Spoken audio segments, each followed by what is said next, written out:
Hello again, I'm Laurie Duchek. I'm the Information Officer with the Regional District of East Kootenay, and I'm very pleased today to have two guests joining me from the BC Wildfire Service. Starting off to my left, Mike McCulley, who is the Information Officer who's really focused on the Lamb Creek fire right now. And I'm pleased to introduce you today to Donna MacPherson. She's a new asset that's come into the region to assist on the information side with BC Wildfire Service, and we're very excited to have you here. So Donna, maybe you can just start with introducing yourself. Hi, my name's Donna MacPherson. I'm a Fire Information Officer, and I'm picking up the fires that are in the Cranbrook area that aren't the Lamb Creek fire.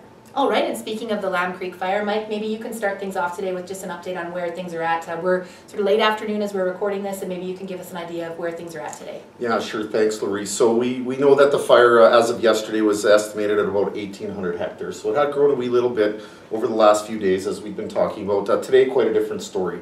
That weather that we talked about, the wind that we were expecting, it certainly is happening outside right now. The good news for us, though, is it's a little cloudier than we were thinking. Temperatures out on the fire line this afternoon slightly cooler, so we certainly have seen an increase in fire behavior, but probably not to the extent we were looking at. So in terms of what's going on out there today, we know we are seeing our fire actually backing down into the wind. So the wind is out of the south and the fire is backing down on the southeast flank towards Moy Lake. Not at a large rate. We do have our guard lines in play. We actually have some type of guard line around the whole fire at this point. Not secure line, but we're working on that. So what we're doing today in terms of objective is we are using air tankers to hold that fire on the southeast flank and really cool it down. We've been applying retardant since early this morning, and we'll continue to do that through the day, both with air tankers and also with our helicopters. We have a mobile retardant pit, also known as a mud pit, set up out on site on a piece of land that we use, and we will be using that to put real focused pieces of retardant in specific areas. It's another tactic that we use. So generally speaking, the northern head of the fire is doing well today, even though the winds are from the south. That southeast flank is growing a little bit, but we are using our air tankers to cool that down. We're going to continue to do that, and through tonight, we are expecting the winds to hold. They're going to blow through most of the night.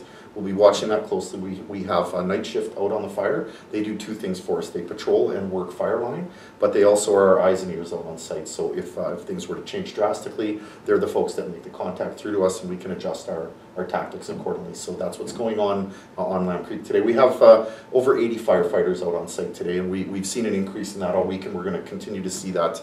Obviously, this is a fairly high priority fire for us, and that's why the uplift in resources. Right, and it is great to see that we've got some more resources coming into the area. Now, Donna, I know that you're looking after or overseeing a number of other fires, and certainly it's been very busy in the East Kootenay. So maybe you could just give us an update on a few of the key fires that you're working on today. Yes, thank you very much. So first I thought I would start with the St. Mary's fire. Things are going very well on that fire. That fire is on two different levels. There's a lower sort of flat area where the village is, and then there's a higher plateau area that's in behind the village. On the area where the village is, we're mopping that up completely. The work on that's progressing very well. On the very top level, there's a containment line all the way around the fire. They were able to get close to the edge, and now they're mopping up 150 feet inside that area.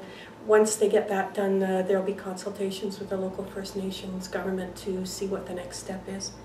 I wanted to talk a little bit about the Linklater fire. That's the one that's come up across the border. So that one came up as 3 fingers, and each of the fingers has been completely tight-lined, which means the crews were able to get very close to the fire, and they're also mopping up each of the perimeters. Things were looking well this morning, and we'll have to see how the weather moves that fire around, if it does at all. And then the last one I wanted to talk about was the Quinn fire. That one is still in the bull drainage. It hasn't moved out of there. We are also putting a mud pit or a retardant pit in that area this morning. And we've had minimal growth that I know of so far on that fire, a little bit to the north. But again, that one will be under the weather as well. All right, well, both of you have talked about a mud pit or retardant pit. Maybe you can explain a little bit more so people understand what exactly you're referring to there. So I'll take this one over. So a mud pit is a retardant mixing center, for lack of better terms. Mud has a tendency to fall out of water if it's not continually agitated, so they run a pump system through to keep everything moving. The helicopters come in and they drop their buckets in it and then lift out and apply it where they need to. And the difference between the retardant, which is the red stuff, and a suppressant, which is basically water-based, is that retardant works well whether it's wet or dry. And that's really key if you're in an area where you're thinking that you might be getting smoke in the future that could impede your air attack activities at some point. At least you know that you've got your retardant where you want it and it's working for you. If you have water-based products, some kind of suppressant, and you have to stop moving that for a reason like smoke, then you're at the mercy of how quickly it'll evaporate. So retardant is something that we use an awful lot if we can. Okay, that's great to know. And I know that that question has come up for me in the past with people saying, well, what's the difference between water and retardant? Why are they using the two different things? And does retardant have a timeline on it? But what I'm hearing you say is that it can be used whether it's wet or dry or be effective. That's right. It's effective for even weeks, even in very hot weather, so it really doesn't need to be reapplied. Okay, excellent. Well, is there anything else that you two wanted to touch on today as we do our afternoon update here? I think just to keep back onto the weather to close out, we have talked about this extensively because it's the key factor for us right now. So what we're seeing outside today, cooler, cloudier but windier conditions, that is going to end likely sometime tomorrow or the next day. And then we are likely back into a ridging pattern where we're going to see some clear, warm, dry weather again. Hopefully the winds will calm a little bit for us so we can get in and do that kind of tight line, close guard work that Donna's been talking about. And that's sort of the near-term forecast. We will look out beyond that and adjust our objectives accordingly. But I raised that so that folks are very aware that we are by no means out of the woods here yet. Lots of fire season left, unfortunately, according to the forecast. So thank you for your patience.